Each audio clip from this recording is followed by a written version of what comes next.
यहाँ पर मैं एक एक्शन रिसर्च ओरिएंटेड ही आपसे रिसर्च प्रपोजल शेयर कर रहा हूँ। ठीक है, इसको हम देखते हैं और थोड़ा इसको समझते हैं।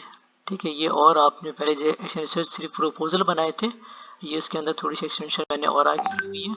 ठीक है, इसमें इसके लिए जो सर्वे हम करते हैं, ठीक है, क्वेश्चन भी बनाया हुआ है, उसको देखते हैं। लेकिन इसमें एक तो इम्पोर्टेंट चीज़ें जो डिस्कस करने वाली समझने वाली हैं उसको हम देखते हैं। ठीक है, टॉपिक देखें, टाइटल है evaluating the efficacy of action research workshop in enhancing teachers research competency. ठीक है, ये मेरे जहन में यही था कि एक्शन रिसर्च की अगर हम एक्शन रिसर्च के हवाले से हम कुछ करने जा रहे हैं तो इसको हम एक रिसर्च पेपर में मैं क्यों ना कन्वर्ट कर लूँ। ये मैंने सोचते हुए मैंने कुछ इसके ऊपर रिसर्च प्रपोजल वगैरह बनाए थे, 2-3 बनाए थे। ये एक शेयर कर रहा हूँ आप लोगों के साथ, इसको हम देखते हैं। ठीक है, अब इसमें इसका इंट्रोडक्शन पढ़ते हैं। तो इंट्रोडक्शन ठीक है, कोई इसमें ऐसा इशू नज़र नहीं आता। Action research is an invaluable tool for professional development among educators and providing teachers with the necessary skills to conduct action research is essential for improving teaching practices and students' outcomes. This proposal outlines an action research project aimed at evaluating the effectiveness of the workshop designed to enhance teachers' research competency. The study will investigate whether participants in these workshops leads to an improvement in teachers' research skills and their ability to use action research effectively in their classroom. ठीक है, उसके बाद research के objectives आ गए यहाँ पे, फिर objectives के साथ ही इसने रिसर्च क्वेश्चंस भी क्रिएट कर दिए। अब उसके बाद आ जाता है मेथोडोलॉजी का सेक्शन। ठीक है, पार्टिसिपेंट्स। अब पार्टिसिपेंट्स भी हम यहाँ पे पढ़ते हैं, देखिए किस तरह से लिख रहा है कि this study will involve a sample of 50 teachers from. ठीक है, अब ये कोई डिस्ट्रिक्ट या जो जहाँ से भी लेना है, इसने ये ब्लैंक जगह छोड़ दी है कि आप जैसा चाहें यहाँ पर लिख सकते हैं।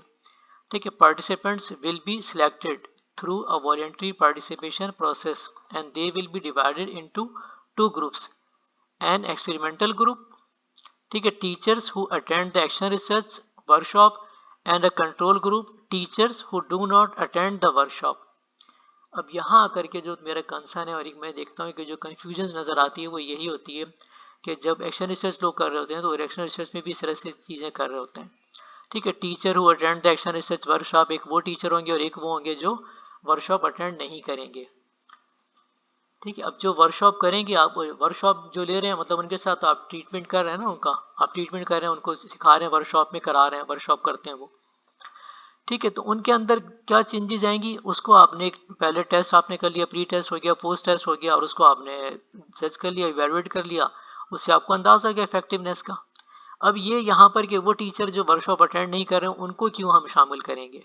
ठीक है, तो जब इस तरह की चीज़ करते हैं तो फिर यहीं से लगता है कि ये एक्सपेरिमेंटल स्टडी बन गई है, तो यहाँ ज़रूरत ही नहीं है इस तरह से करने की।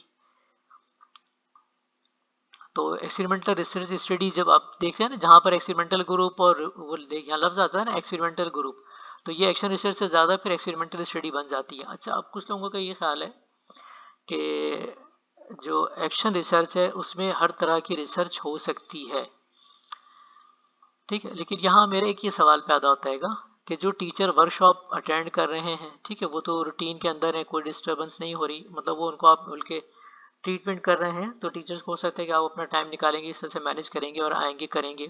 ठीक है, बहरहाल ये कि वो जो नेचुरल सेटिंग वाली बात है, तो क्या नेचुरल सेटिंग यहाँ पर ख़त्म हो जाती है या नेचुरल सेटिंग मौजूद ही है।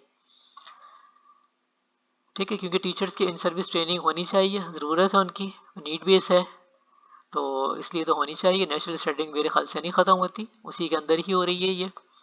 ठीक है, लेकिन अगर ये कुछ लोगों को आपने सिलेक्ट कर लिया और फिर उनको आपने नहीं अटेंड कराया, तो इनको क्या ज़रूरत है, इससे आप क्या फ़र्क पड़ेगा कि इनको हम क्यों शामिल करें, हम इनको क्यों देखना चाहते हैं। तो ये मेरे एक इसके ऊपर क्वेश्चन है, मेरा एक कंसर्न है मतलब इस प्रपोजल में जो इसकी आउटलाइन बनती है।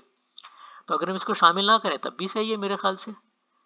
तो बहरहाल ये बाकी देखिए, बाकी चीज़ें इसमें अगर आप देखेंगे तो अच्छी चीज़ें इसने अच्छी तरीके से बना दी हैं, टाइमलाइन, बजट, ये सब चीज़ें दी हुई हैं, कंक्लूजन दे दिया, और फिर उसके बाद इसको मैंने कहा कि जो सर्वेज के लिए बना दो, तो इसने इसके सर्वे क्वेश्चंस भी बना दिए हैं, तो इस तरह से देखें सर्वे क्वेश्चंस भी बन जाते हैं।